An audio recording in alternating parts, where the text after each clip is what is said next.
All right, it's question show time. Your questions, my answers, wherever you are across our channel. If a question pops into your brain, just write it down. I will gather them up and I will answer them here. So again, we got a special guest answerer today, so stick around to the end of the show and I think you'll really enjoy it. All right, let's get into the questions.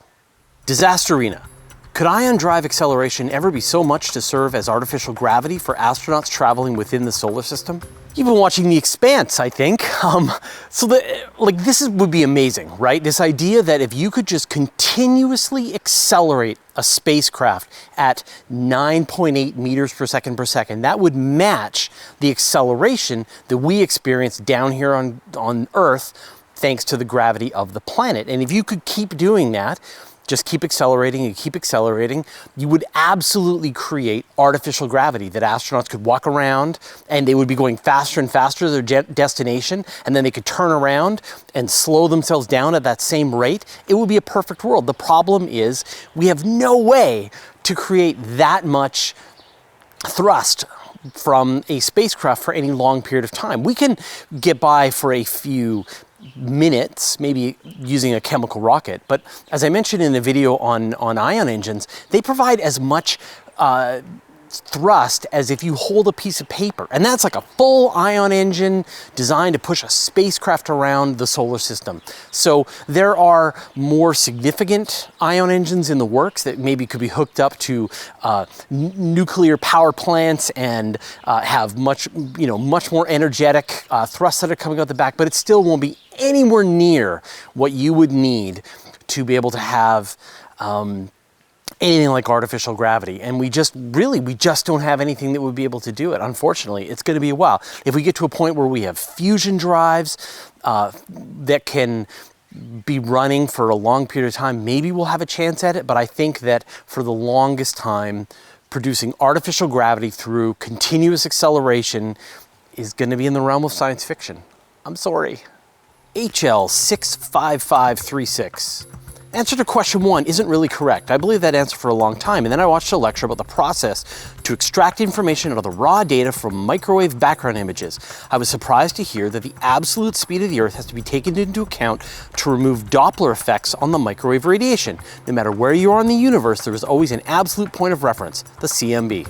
Okay, so in last week's episode, I talked about how everything is relative. There's no perfect stop in space, that essentially you just always have to say compared to what, right? Are you stopped compared to the Earth? Are you stopped compared to a galaxy? Are you stopped compared to Jupiter? What is it going to be? And I had a bunch of people say, oh, well, an absolute point of reference is the cosmic microwave background, which is the leftover illumination from when the universe finally got transparent and light could escape into the universe. And that's just another thing, right? Like, absolutely, there's such a thing as the cosmic microwave background, and you're exactly right. When astronomers are working with the cosmic microwave background, they have to remove the Earth's motion around the sun, have to remove or account for the solar system's movement around the galaxy's movement within the local cluster, that there is an absolute speed that we are moving compared to the cosmic microwave background. But when you think about what the cosmic microwave background is, it is just this time when this light was able to escape into the universe. And everybody's cosmic microwave background is different, right? So if I'm, say, in Andromeda, the light that I'm seeing is different from the light that you're seeing. So am I stopped in respect to the cosmic microwave background from a person who's being inside the Milky Way, or am I being stopped from the perspective of someone who's being in Andromeda? It's just another thing to be relative to, and in fact, it is a purely subjective thing, right? When you are standing in a fog, and you can see near you very closely, and then far away, everything gets kind of fuzzy and foggy, and then you can't see anything more. That is a personal experience that only you're seeing from your perspective. Somebody else sees a completely different sphere around them in the fog. So I think that was great, and I should have mentioned that in the video, but that doesn't provide a definitive laws of the universe. This is a thing that is an absolute reference point. It's just another thing to be related to. Ido Deckers. Hey Fraser, is magnetic launch possible, cost-effective, something like the catapult on a new aircraft carrier, either to give initial velocity or less likely to orbit? I mean, you're talking about various kinds of kinetic launch vehicles. Think about like rail guns or Gauss guns, things that use electricity and magnets in some way to speed up a projectile to high velocities. And now I think apparently the Chinese have put one of these on one of their ships as a weapon that can be used, and it sounds pretty terrifying, and it's very effective. Could you use it as a rocket launch system? Probably. People have proposed this idea, launch loops, electromagnetic rail guns, things like this. There's a couple of problems with this. One is the amount of acceleration. You know, with the kind of railgun that you could use to accelerate a payload to orbital velocities, you need either something that can handle a lot of acceleration and have a very short launch track, or if you're going to launch human beings, you actually need a launch track that is 100+ kilometers long. Otherwise, you'll kill the passengers as you accelerate them. And you actually need to have your launch track built up this big slope, dozens of kilometers into the air, to make a smooth enough trajectory for you to be able to reach that orbital velocity. But I think your idea about use a head start, use some kind of, man, the birds are going crazy right above me. I apologize in advance for the bird sound.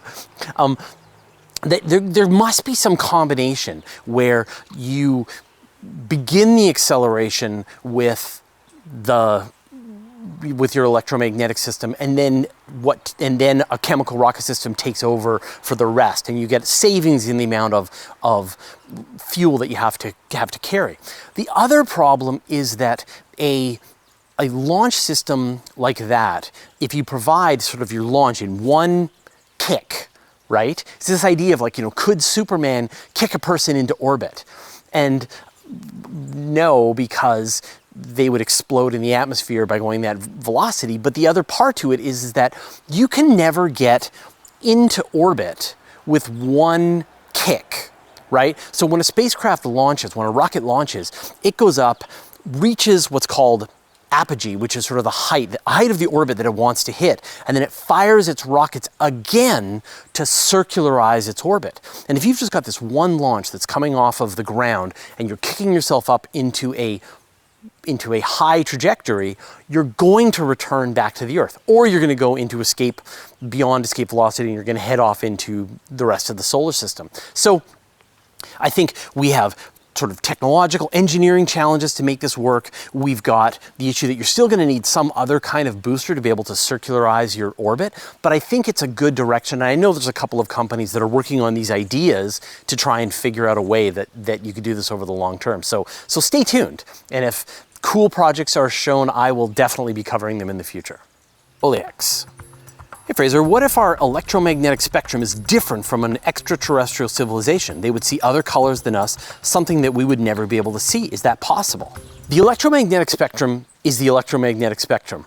It is one of the fundamental forces of the universe. Radio waves, microwaves, infrared, ultraviolet, visible light, ultraviolet, X-ray, and gamma rays. It is this single spectrum, and it is across the entire universe. We happen to have eyes that let us detect a certain region of the electromagnetic spectrum, from red to violet, and we can't see ultraviolet, we can't see infrared. And different animals have a different part of the spectrum that they're able to see, and even sort of more gradation. But at the end of the day, they're just perceiving the electromagnetic spectrum. So you could absolutely imagine some alien civilization using infrared to see or ultraviolet to see, but it's not a different electromagnetic spectrum. We would still be able to communicate with them, and they would be able to communicate with us. We just wouldn't necessarily be able to see with our own eyes what's being given off, but we could use our instruments to be able to detect them. I mean, that's what a radio telescope is. It's allowing us to see the electromagnetic spectrum at a region that our eyes can't see. While a telescope, we're seeing visible light in this, that is of the same spectrum that our eyes can see. So there's not like some different spectrum that aliens would see that we couldn't see, and so we could never communicate. It's just that we might need to use technology to be able to communicate with them. 420 Ninja. If we assume for a second that there is life on Europa, is it not possible that we could bring some back, sort of an alien pathogen with a sample return mission? Viruses, bacteria, and parasites are so dangerous because they evolved in lockstep with us to exploit our weaknesses, or to make more copies of themselves, or to, whatever they have evolved to do. And we have defenses, and our defenses evolve to try and withstand them. And it's this arms race that goes on and on. And so you would imagine if we went to some other, brought back a sample from Europa or something like that, that whatever creatures came from that place, they wouldn't have evolved with us in any similar way. And so we wouldn't anticipate that they would infect us in the same way that a virus or something can infect us here. Completely different evolutionary pathways. The likelihood is very low. The big risk, the thing that people are concerned about when you bring samples back to Earth, is that you don't want to contaminate it with Earth life. You want to know that the sample that you brought back, this weird alien creature from Europa, hasn't just been contaminated with an Earth bacteria that's really weird, and you have a confusing science result. And that's one of the reasons why scientists want to be so careful about how they bring this stuff back to Earth.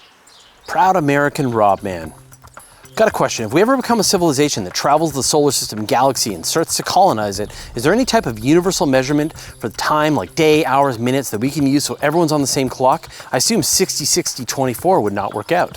When you think about it right now, our time system is totally arbitrary. I mean, there's no reason why you should break a day into 24 hours. It makes sense that you would break a year into 365 days because that's how long it takes for the Earth to turn once on its axis, right? A day.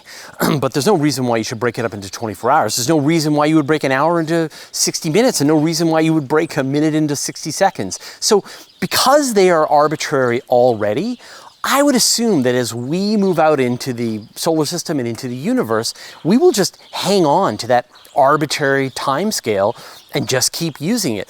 I can just imagine in the year 3000, year 5000, the computer, our robot overlords will still measure time in seconds or nanoseconds because it's what everything is coded in, and it's too much of a pain to come up with some different number, like the vibrations of a cesium atom. So yeah, I think in the far, far future, we'll still have the same time system. Fraser, TGB.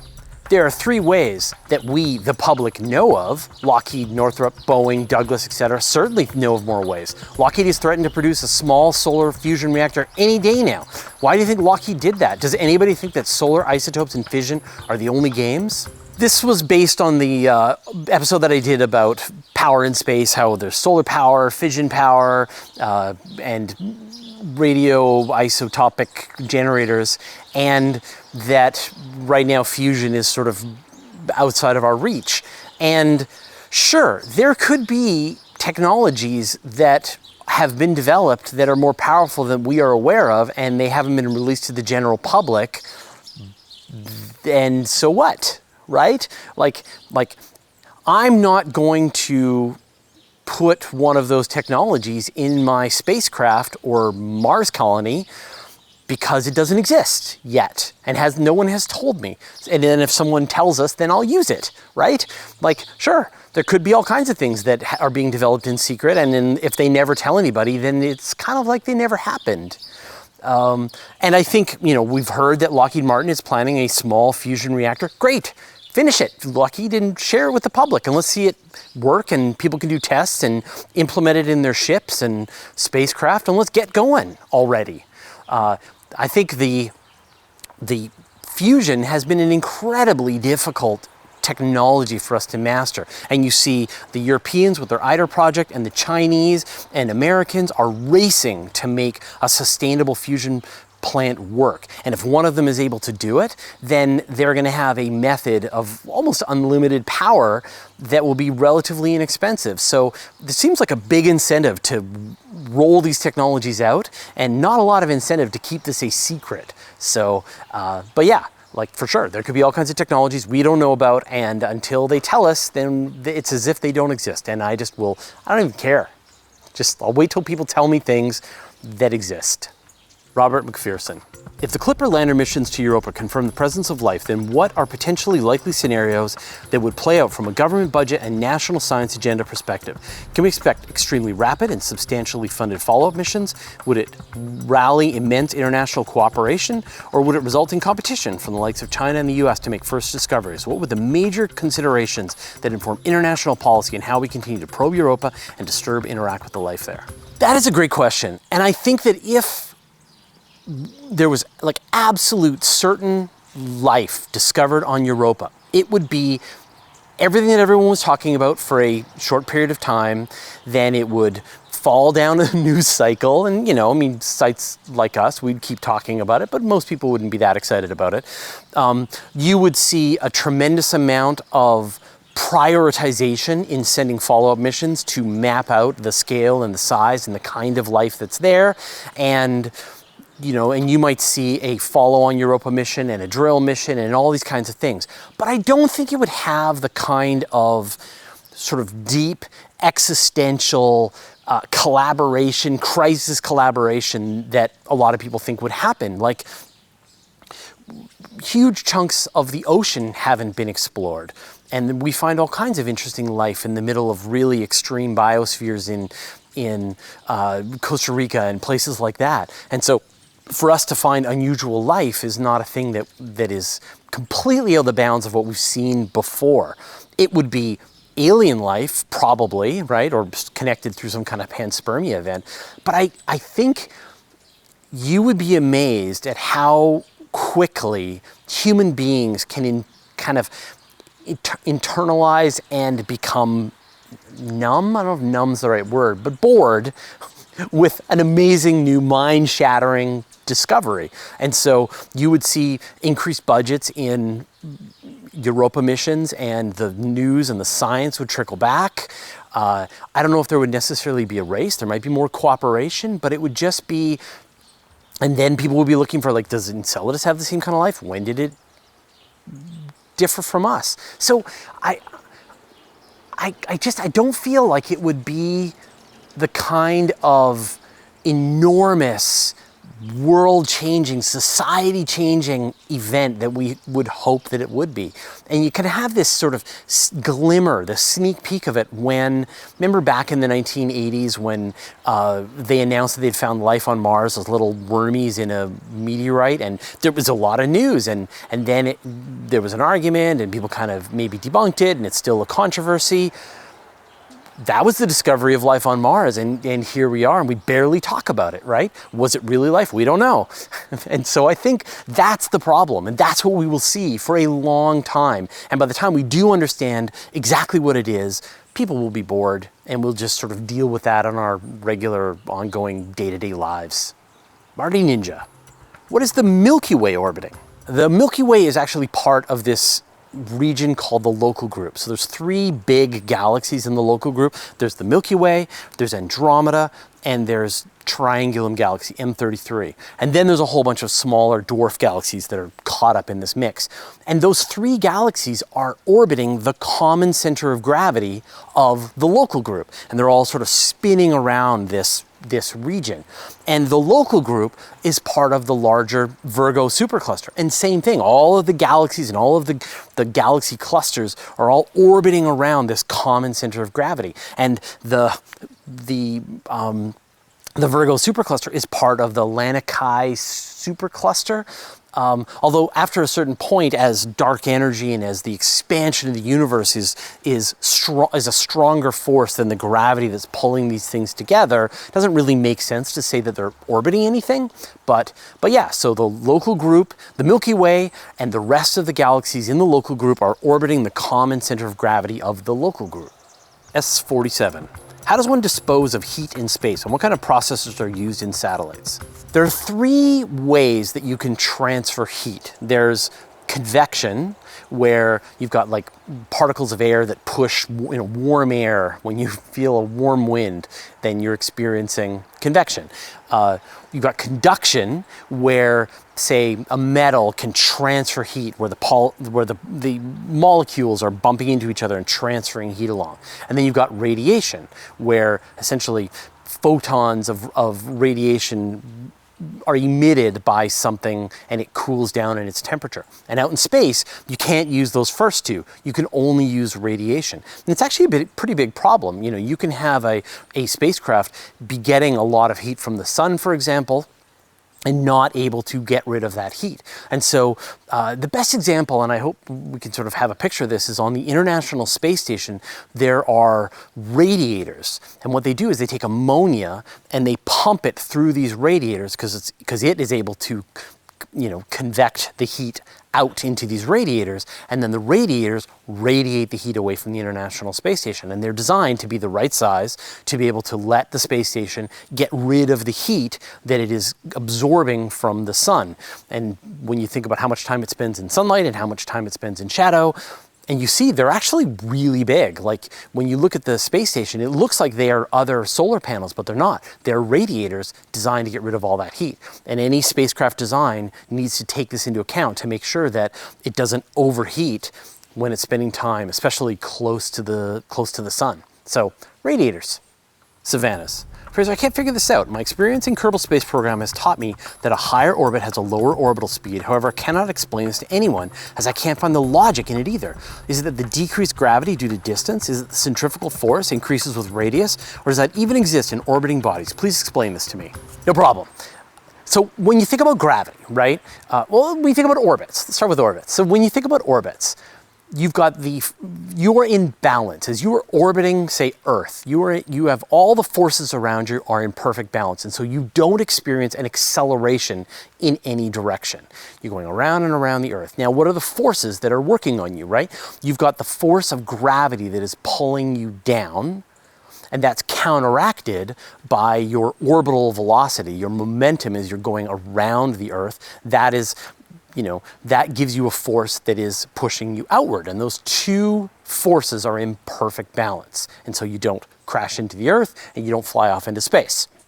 Now, the force of gravity drops as you go farther and farther away from the object that is pulling you down. So if you go twice as far away from the Earth, then you're going to experience less gravity, right? Is it half? Inverse square law? I think it's the inverse square law. You're going to experience half the gravity, a quarter of the gravity. Anyway, I apologize in advance. You experience less gravity. And so you've got, when you think about those two forces that are pulling on you, the one that's pulling you towards the Earth is now a smaller number. And so therefore, to counteract that smaller number, you have to be going less quickly. You have to be going more slowly. You have to be generating less of that outward force from your velocity around the planet. And so at every point, the closer you get to the planet, the faster you have to go to counteract that gravity. The farther away from the planet you are, the slower you have to go to counteract that gravity. And that's how it works. And it is a very counterintuitive thing. You would expect that the farther away you are, the faster you have to go because it's like a bigger distance that you have to go around the orbit. But no, it works the other way around. Tim Robinson. How do astronomers judge the speed of galaxies, objects, etc. when everything is relative? They often say a galaxy is moving away at a certain speed. Is it as simple as that speed is being measured in relation to Earth? That's a great question, and I have called in a friend, Athena Brensberger from Astroathens YouTube channel, and she has a great Instagram channel, and she does really great explainers, goes into the math a lot of the times in some of these kinds of questions, and I thought I'd let her tackle this. So watch her answer now. Hello everyone, Athena here from the Astroathens channel. So I got this really great question about how astronomers are able to measure the speeds in which galaxies are moving and also other objects in our universe are moving when everything in the universe is supposed to be relative. Very valid question. He actually follows up to say, is it because we are measuring the speeds of these galaxies and objects in respect to Earth? And the answer to that is yes. We are measuring the distances and the speeds in which galaxies and other objects in our universe are moving based on Earth using something known as Hubble's law. So Hubble's law pretty much says that the velocity of an object is directly proportional to the distance of the object. So one thing that's actually used is something known as the Doppler shift and also the red shift of the galaxies to measure where it's actually moving, red shift, blue shift. I'll explain that in a second. So every object in our universe either emits light or reflects light, other than dark matter and dark energy. We're not going to talk about that right now. But everything as far as matter goes that we're able to actually see, so luminous matter, like stars and galaxies, other objects that are moving, all of them give off a light spectrum, right? So they're able to give off some bright light, like Earth reflects the light from the sun. Other stars are able to emit light, and galaxies are made up of millions and billions of stars. So we're able to visually see that. Now, based on their light spectrum that's actually picked up, we are able to measure, astronomers are able to measure the distances based on that light spectrum. And what was found is that all galaxies are moving into the red shift of what I was bringing up before, of the Doppler shift.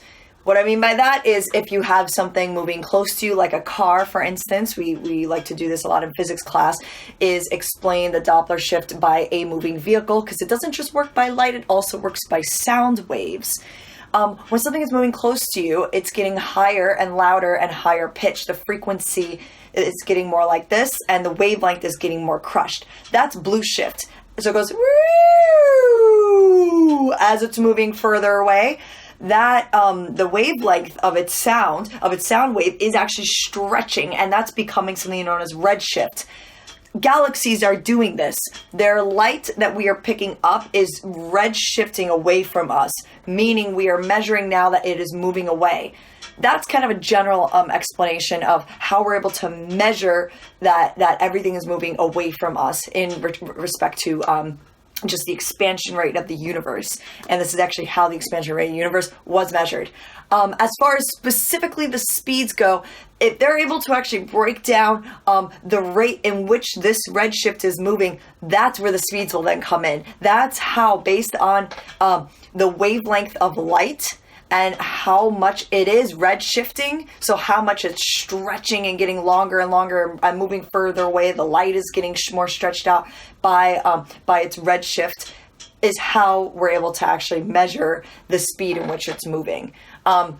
So as far as like what I was saying, let me try to draw this out for you guys to re-explain it.